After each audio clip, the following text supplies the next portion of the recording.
The Nationals announced the starting pitcher for the start of the season. And what is the future of Zach Davies on the Nationals? And where does Trey Lipscomb fit into the master plan of the Nationals? I'll discuss next on this edition of the Talk Nats podcast.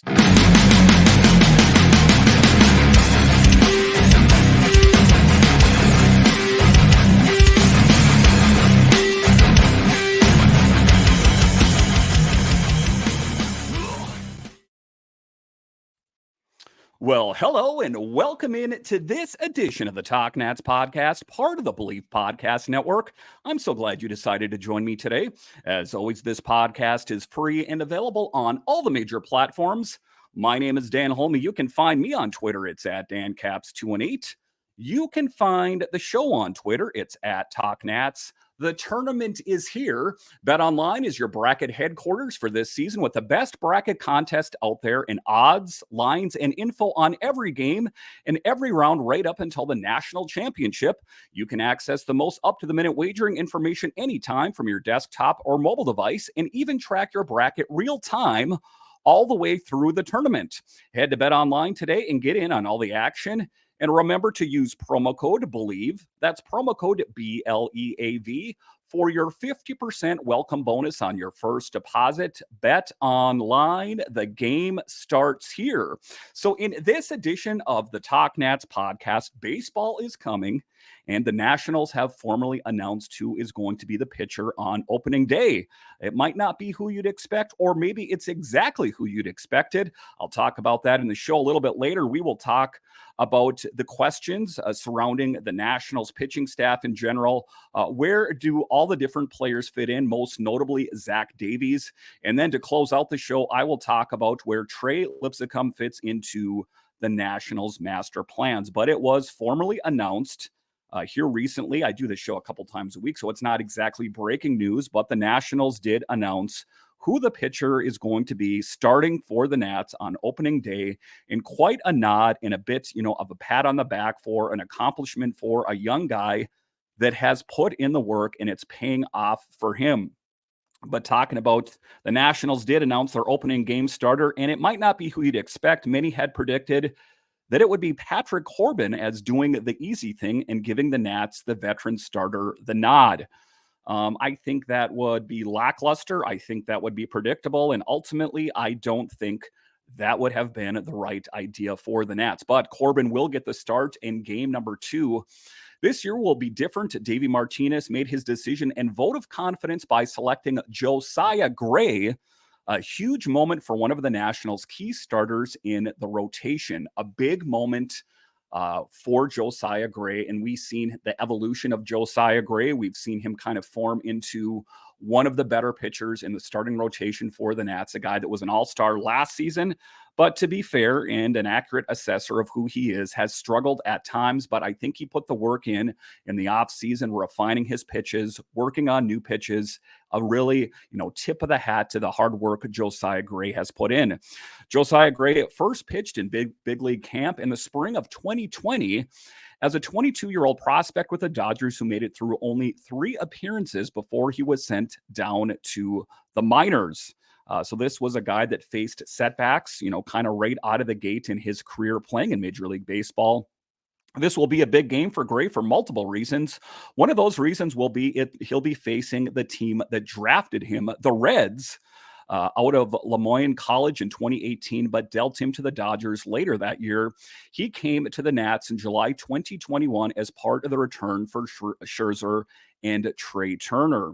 And that was one of the moves that I recollect as a Nationals fan. I'm like, no, please don't send Max Scherzer and Trey Turner out to the Dodgers. This team, we were still kind of in it. They won the World Series in 2019, and it seemed it's like such a crushing blow at the moment. Like this was a team that was just, abandoning hope and giving up on the team. But ultimately, we are seeing the fruits of that move pay dividends for the Nationals in a big move, as Josiah Gray figures to be part of that. He'll be the first opening day starter for the Nationals, not named Corbin, Max Scherzer, or Steven Strasburg since 20 11. So it has been quite some time. And to emphasize the impact of this, and Gray should really take this as a vote of confidence that he was named to be the pitcher on opening day. Quite an accomplishment, but all things considered, I believe that he is deserving of it. Gray reflected about that moment and how far he has come in that time. He said, progress is probably the first word that comes to mind because of how I've progressed through the league. And in the short amount of time I've been a major leaguer, Gray said, I just remember my first big league camp being with the Dodgers and getting cut and thinking how that feeling was. And to say you're going to be our first arm of the spring training going into the season is really, really surreal. So he is going to be, as we transition from spring training into regular season baseball, that he gets the baseball on the opening night. Quite a vote of confidence and just a really great moment for him. Gray figures to be one of the keys in the Nationals starting rotation, but most likely not the number one in the rotation. What do I mean by that? The top starters figure to be Mackenzie Gore, who could start April 1st, the home opener against the Pirates, or Cade Cavalli, who is entering the final stages of rehab from Tommy John. I agree with that assessment to a certain extent. However, I do think that, I don't want to sell Josiah Gray short. I do think that there is the possibility that, in fact, he could be one of the key, maybe the number one starter in the rotation. I know the pedigree, and we take a look at the history. We take a look at Mackenzie Gore. We look at Cade Cavalli. On paper, they appear to be the no-brainer, but will that be the case? I guess time will tell. It was a tough decision for Martinez, and ultimately he wanted to see what kind of spring Gray had before making his decision. A tough decision, to be sure, as we have seen ups and downs in Josiah Gray's career. He didn't want to go ahead and anoint him, I guess you could say, as the opening night starter if for some reason he fell flat. Martinez said he's matured so much since the first day I saw him, even through the struggles of last year. He's a lot different coming into camp. He's been so much different as far as growth-wise, understanding who he is, working on things he needs to work on, not trying to reinvent the wheel. He knows he needs to go out there and attack and throw strikes, because why?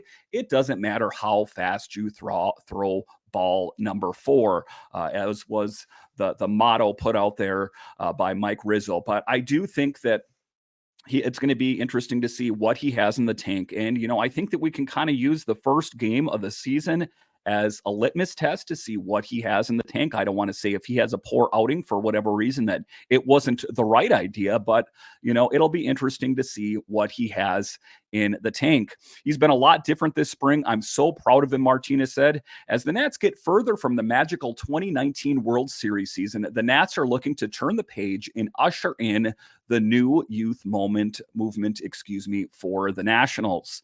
You see that in a lot of sports. I cover the Capitals for Locked On Capitals, and there is the reluctance to make change. And the Nationals actually made that change before the Capitals did.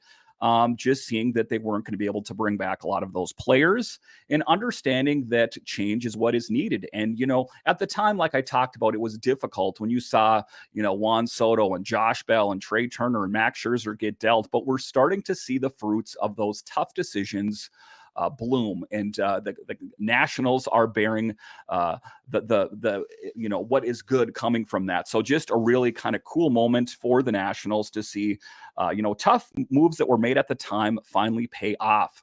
To me, for a young kid, it's a big deal. Martinez said hopefully he goes out there. I know he's welcomed it, and he's excited about it, and he goes out there and competes, and we're trying to go 1-0 that day. Just like FP Santangelo used to say, try and go 1-0 every day. And that's the right attitude ultimately, isn't it? That you don't want to, project and see where this team is going to be a month from now, 2 months from now, 6 months from now. Concentrate on the task at hand in trying to go 1-0. It's been quite the career already for Gray, who was an all-star last season. Getting named to the all-star game was something I can say, again, I never expected. But then to get the opening day nod, it shows the trust and the level of support I have from Davey, the front office, and everyone, that I've made progress from where I was in 2021 as a rookie to where we are in 2024. I'm really just looking forward to continuing the progress. And ultimately, I think that is all we can hope for. is that he goes out there and kills it. I really hope that that is the case, that he just kind of proves to everyone that Davey Martinez and the Nationals made the right decision by going all in on a guy who I perceive right now to be one of the pillars of the starting rotation for the Nats. All right, so coming up here after the break, we will talk about the future of Zach Davies on the Nationals. We know he signed a minor league deal, but we also know that the Nationals need depth. Where does he fit in? I'll discuss coming up.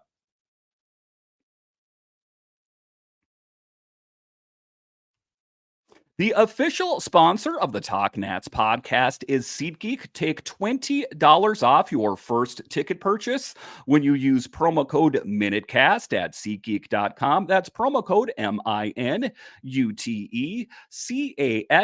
for $20 off your first ticket purchase. Yes, that works for Nationals. That works for Caps, Wizards, music, comedy, and theater, so much more. $20 off at SeatGeek.com. We're also brought to you by Righteous Felon Beef Jerky. Now, it's not often that I would refer to beef jerky as delicious, but I will in this case. High in protein, low in fat, all in delicious. Take 15% off when you use promo code MinuteCast. Just go over to the show description and type the link for Righteous Felon Beef Jerky, enter in promo code MinuteCast, and save 15%. And finally, our show is brought to you by hairclub.com. Live your best hair life. And you can do that with the confidence that the fine folks over at hairclub.com provide. Listen, if you are a single man out there and you're hiding behind a hat and say you don't have any hair and you're trying to find a new lady in your life, get that with the confidence that the folks over at hairclub.com can provide.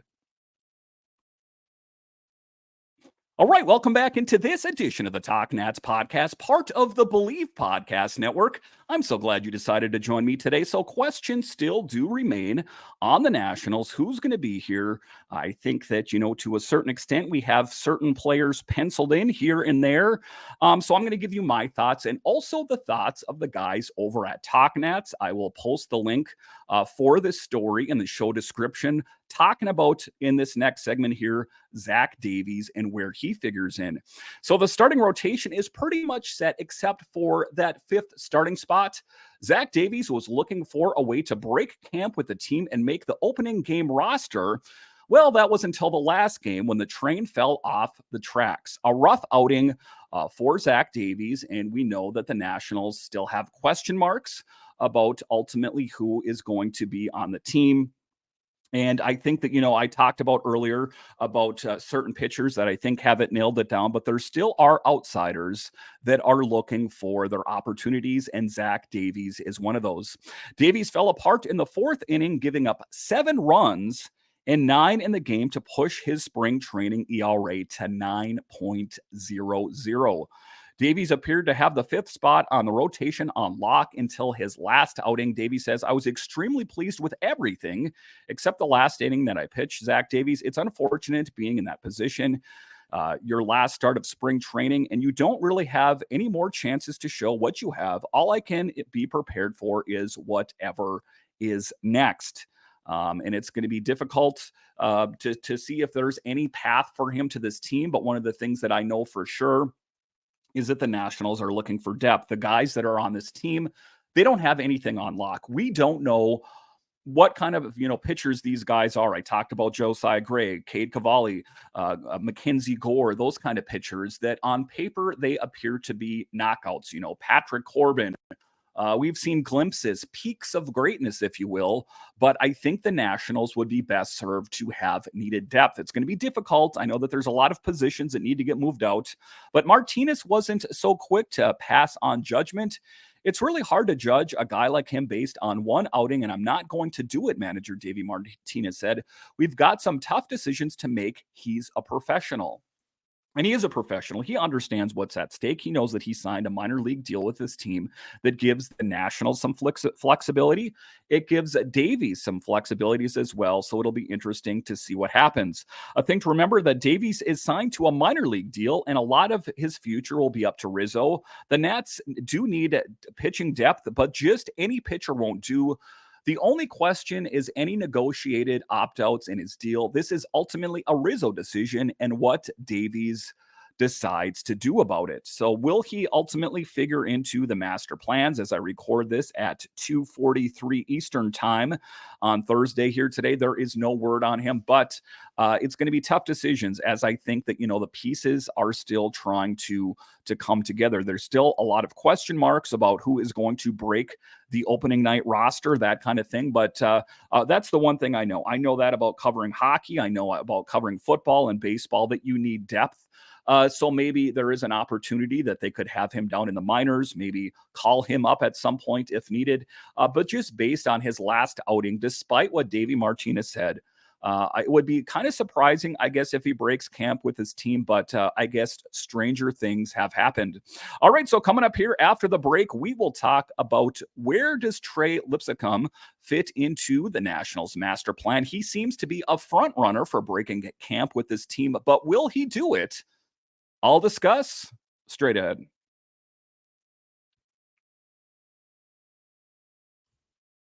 All right, welcome back into this edition of the Talk Nats podcast, part of the Believe podcast work and simulcast on the Believe and Nationals podcast feed, talking about movement surrounding your Nationals, questions, maybes, concerns about who is going to be where and ultimately who is going to break camp with this team.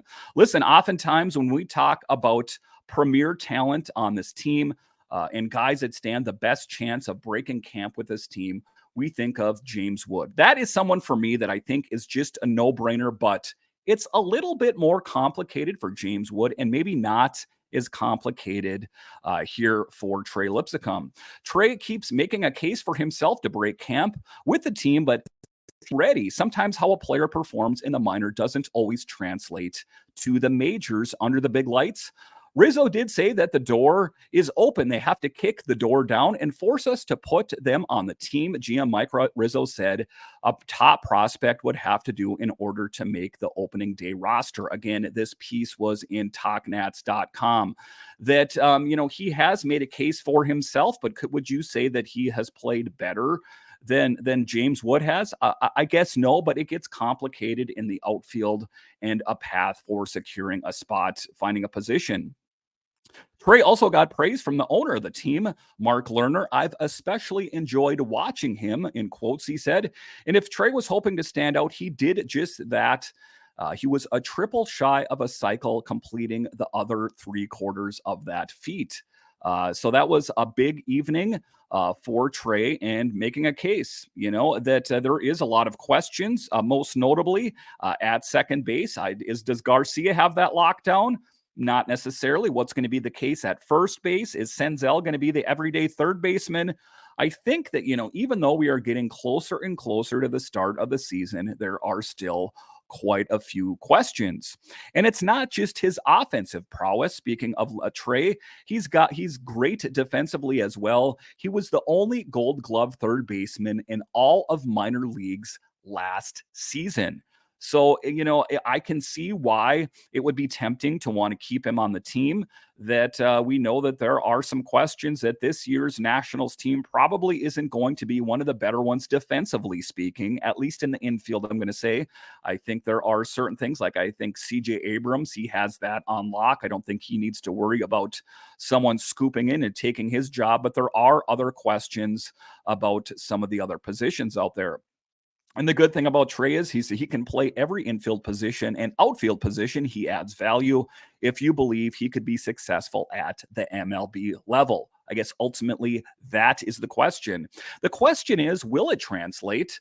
Will his current 372 batting average, 973 OPS come close to translating? A lesson from last year, talking about Alex Call slashed 321, 403, 464 in 56 at-bats with an 867 OPS. And in the regular season was a very pedestrian, hitting 200 with a 614 OPS for the Washington Nationals.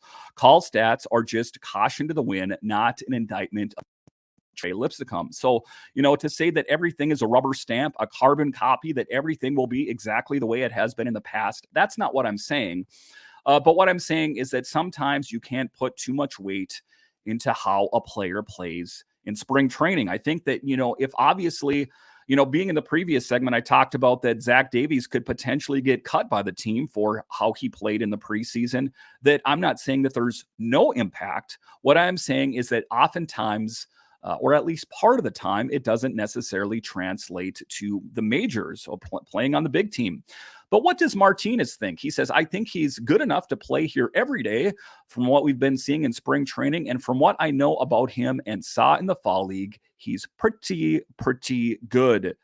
So that is Davey Martinez's vote of confidence for Trey Lipscomb. So why Lipscomb and not Wood? Well, Wood has been the best prospect for the Nats, but he doesn't play a position in need. It gets complicated. When Eddie Rosario was signed into the deep outfield, that could send Jacob Young to AAA. It almost looks certain that the 4 outfielders are Rosario, Jesse Winker, Victor Robles, and Lane Thomas. And the last thing that you would want is James Wood to be a bench player. I think that would be the dumbest decision, and they wouldn't make that decision, but that if he is going to, in fact, be on the big team, he is going to have a position right out of the gate. And, the difficult thing is, just the players that I rattled off there. I talked about Jesse Winker. I talked about Victor Robles and Lane Thomas. Am I going to say that James Wood, at least what we've seen in spring training, is better than those players? Yes. But ultimately, there's these certain rules that are adhered to that, you don't necessarily want to rush players into certain things. But I do think that if James Wood doesn't break camp with this team in the spring, he will find a spot on this team at some point. But you can see how it is a little bit of an easier thing to see Trey Lipscomb find a spot on this team. Trey has minor league options, and that could work against him. Lipscomb's fortuitous bounce is Nick Senzel's past history, Luis Garcia's inconsistencies on offense and defense, and the fact that Ildemaro Vargas is expendable. And then you factor in even Rule 5 draftee Nazem Nunez is not guaranteed to make the roster. So you do see where it gets complicated for Wood, and you can see a path to victory, shall we say, for a guy like Lipscomb. So an interesting position for Trey. Ultimately, he could find a spot on the opening day roster. And there are a lot of questions. Listen, they signed Nick Senzel because he can play multiple positions in the infield, but a Band-Aid. We know that Brady House is the long-term solution. You take a look at Luis Garcia. Does he have a lock on opening night roster at second base? I really don't think so, based on his inconsistent play. And you factor in Davey Martinez that referenced one of his plays out on the field as dumb. It's never a good feeling that when you're playing at a professional level and your manager says you did something that was dumb. So an interesting position for Luis Garcia, and he does appear to be, kind of in Davey Martinez's doghouse. He needs to prove that he is deserving of getting a uniform on a night in and night out basis. Again, you take a look at Ildemaro Vargas. If I want to reflect back to last season, I think a good utility player. I think a good guy off the bench, but probably not the kind of guy that you're going to want to play at third base or a position like that or second base every night for every game. I just don't think that is the right case. And then you take a look at even Rule 5 draftee Nazem Nunez. And he's an outsider looking in. So a lot of questions remain. So it's ultimately up to contract status that often determines a final roster. Opening day is 1 week from today in Cincinnati for the Nats. Decisions are on Rizzo to figure it all out with input from the front office and Davey Martinez. Again, this piece in Talk Nats. Make sure and check those guys out at Talk Nats. But that is the latest for the Nationals. A lot of questions still remain for this team about who is going to be in, who is going to be out, and what is the master plan going forward. Is it possible that Trey Lipscomb makes the team? Absolutely. What are my thoughts on James Wood? Probably not. Just knee-jerk reaction. Hit me in the knee. Probably not going to break camp with the team. Zach Davies, I think that the Nationals need depth, but is he going to be chewing up a roster spot?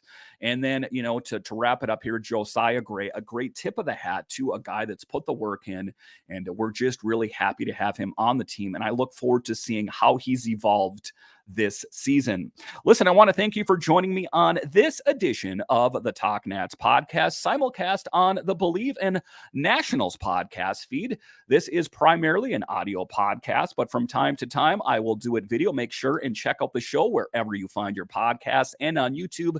And also, once again, make sure and check out the sponsors of this show in SeatGeek. Listen, the national season is coming right around the corner, and why not take $20 off your first ticket purchase when you use promo code MinuteCast at SeatGeek.com. All right, once again, I want to thank you for joining me on this edition of the Talk Nats podcast, part of the Believe Podcast Network, and I'll talk to you again next time.